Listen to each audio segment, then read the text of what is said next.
Where does this come from? Where does this, your desire to continue to strive towards this vibrant lifestyle and inspire others, where does this kind of stem from? Of course, my desire will always be, first of all, my family, right? They push me. But I have to be honest, the kind of life that I live, I'm originally from Africa, and I grew up around a lot of strong, resilient, entrepreneurial women from one side to the next, and you and I were having discussion. I mean, these women had courage, they had strength, they had the willpower, and these women were entrepreneurs, and they were selling tomatoes and onions. To me, they're entrepreneurs just because they didn't have a Rockefeller building, but it's just the same philosophy. And my desire to do what I do is for me to be able to go back and help these women find themselves, and to help women really around the world find themselves. Because what I notice is, because of my own life, I've been able to survive through life because that's what I saw, all these strong, resilient women. But what happened was I was broken. I didn't know who I was. And that's when I realized these women didn't even know who they were. See, they identified themselves by the roles that they were given in society. Yeah. Wow. When you say you were broken, what do you mean by that? Trauma. Got it. I went through a lot of trauma. Yeah. Yeah. A child, I lived a very nomadic life from one household to another. This life had a lot of love, but it had its own complexity. And that complexity came with love and with trauma.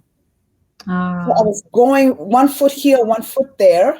I was just going from, one household to another, and then went to boarding school. So I had to, I went through a lot of experience, emotionally abused, mentally abused, and physically abused. I experienced a lot of trauma growing up as a little girl. And pretty much this is where it stems from. Yeah. Got it. That makes sense. And that probably had a lot to do with what led you to, personal growth and trying to find a different way. Yeah.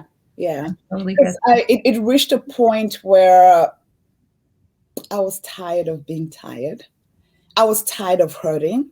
And, just like everybody else from the outside looking in, everything looks great. Everything is amazing. But I tell you, Sabrina, when I would lay in bed at night, I felt empty in my soul. Something was missing. And wonderful family, blessed with amazing children, blessed with amazing husband, but something was missing. And what was missing was I was living my life from a traumatic standpoint. That was the space that I was in. Yeah. But because I was taught to survive from all these women that I have seen growing up, I never took the time to sit back and really pay attention to myself and how I felt. So even the relationships that I was going into, I went into those relationships because of how I felt. I was a broken little girl. Yeah. Yeah. So I reached a point where I became tired of being that broken little girl.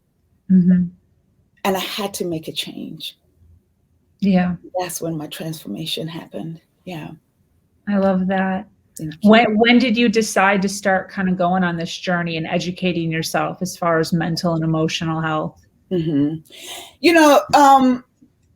To be honest, all my life, I've always had a spirit. People would tell me a spirit of discernment. I'm an empath. So I've always had a spirit of discernment. So even growing up, I would find myself in situations or environments where women older than me would come to me for advice. But I never understood that. Just like I always tell people say, how did you get here from all the trauma that you've been through? It's grace and faith. But even back then, I never understood that I had faith that got me here. But I never understood that. And people be like, you're so smart, you're so wise. And as time went by, And with my life experiences, because I've been through so many life experiences as a woman, and rightfully so many women, that I understand pain. Yeah. And so as I'm going through the journey, I'm like, okay, I just have a spirit of discernment. But it was until I hit rock bottom. It was until I didn't know who I was. It was until, like I mentioned to you earlier, I lay in my bed, I'm depleted, I'm tired. From the outside looking in, I'm this entrepreneur, this woman, I'm doing it, right? Yeah. And I thought, these women are doing it. That's what I saw growing up. Yeah. Brilliance, you couldn't tell me anything. I had a child. I came to the United States at the age of 16, and I had 16, I was turning 17, and I had a child at 19, miles away from home. Yes, it was scary, but guess what kicked in? The survival mode that I had learned from all the strong women around me growing up. But that survival mode helped me only for so long, until when my heart couldn't take it anymore, because I was suppressing my voice. I was people pleasing. I was betraying myself. When I'm supposed to say no, I'm saying yes to things that I don't even want to be a part of. Mm-hmm. But because that people pleasing was my winning mechanism, I used that as a survival guide growing up. Like I told you, I lived a nomadic life. So in order for me to have peace, the easiest way was for me to please. But that pleasing became a response to my trauma. Yeah. Yeah. Wow. Yeah. So you asked the question. So as time went back, I remember like it was yesterday, I was turning 40. I'd already started the journey of reading books and spiritually. And I knew that I had a higher calling. I really do. I tell people like, this is my ministry. This is not just a business for me. So everything I do, I intentionally do it. Mm-hmm. But I knew that I had a higher calling. But, you know, just like anything else, I'm like, okay, the family business is going, the business is doing well, right? Yeah. Women, we innately take care of everybody else. Yeah. My cup was empty on E, but I kept on taking care of everybody else. Yeah. It was until I was turning the age of 40, I was laying in my bed and I said, something has to give. Mm-hmm. I do everything for everybody else, mm-hmm. my children, my husband, and everybody around me. When they ask me to do something, I do it from beginning to end. But when it came to me, I always betrayed myself. Yeah. I never completed what I wanted for myself. So I operated from that space. I was broken, hurting, and I was like, I had to do something. And that's when I had to get grounded, spiritually grounded, so I can connect to who God created me to be. And that's when the journey started. What I did was I challenged myself. I told myself, you know, the cliche of when you turn 40, people say, oh, look at you. Are you crying? Oh, don't cry. I know. It's okay. That's what I do because I see you. I am that woman. I am you. And it's still a journey. I'm still on my journey. Yeah. But I've gained enough tools, understanding, and I've grounded myself to know what has helped me out. And that's why it's so important for me to come out here and help women really know who they are and get in touch with the essence. You know, like Iana Vazant says, we got to fill your cup up. Yeah. And then what runs over is for everybody else. When I started doing that, you know, I thought everybody always talks about me like you and your family. It's all about your kids and your family. Mm-hmm. I thought I loved my family. Yeah. When I started filling my cup up and getting to know who I was and loving myself, mm-hmm. even the way I love them became so seamlessly easy. I was feeling so much better about myself, but it's a journey. So I'm going back and forth. Anyway, so let me respond. So what happened was I was turning 40 and I challenged myself. I said, you're not going to have a party, the cliche. You're not going to buy yourself something expensive. I know you're turning 40. Everybody's like, I'm turning 40. What I told myself was because I was so tired, I was so exhausted, and I was so broken. And the only person who could save me was me. Yeah. right? Yeah. And the higher power.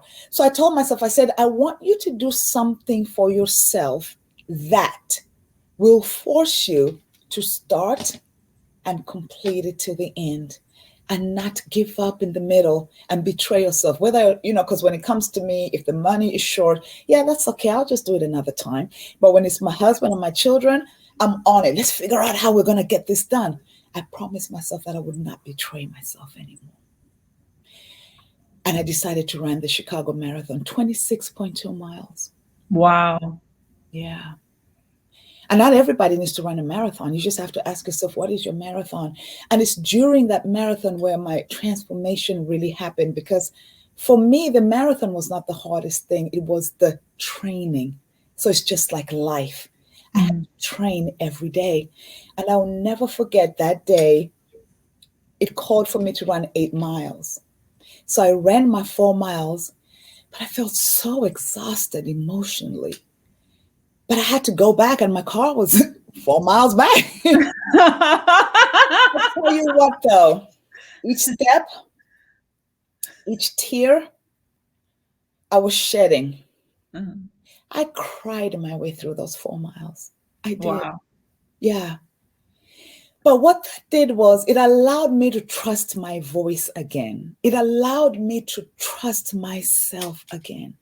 Yeah. It allowed me to really connect and say, oh, this is who you are. You can do it. You got this, right? Yeah. And that's where my journey started. And I started my coaching, and I love it. I really do. I really do. It's something that I'm very passionate about. And the reason why I'm passionate about this, like I mentioned before, I feel like women need to find their voice so you could write your own story. Yeah. Yeah. I agree. We all actors.